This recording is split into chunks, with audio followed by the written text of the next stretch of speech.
splines for picture frames, so I need to rip thin pieces of wood for it. It's pretty simple to put together. You just put the blue piece on top of the black piece. It's not really specific on how to do it. But then you flip it over here, put the bolt through the bottom, then the washer, then the lock nut. Fits pretty tight on the table saw, the miter gauge. I've got a little 3D printed part that's the same size as the curve for my table saw, and I put that between the table saw blade and the jig. That way I get a perfect size for the thickness of the table saw blade.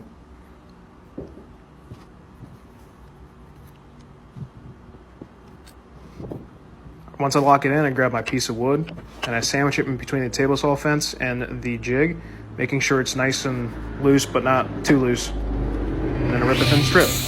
Now, I don't have a zero clearance table saw insert, so it did fall through, so I turned off my saw before I picked up the piece. And there it goes. It fits nice and perfectly into my little spline.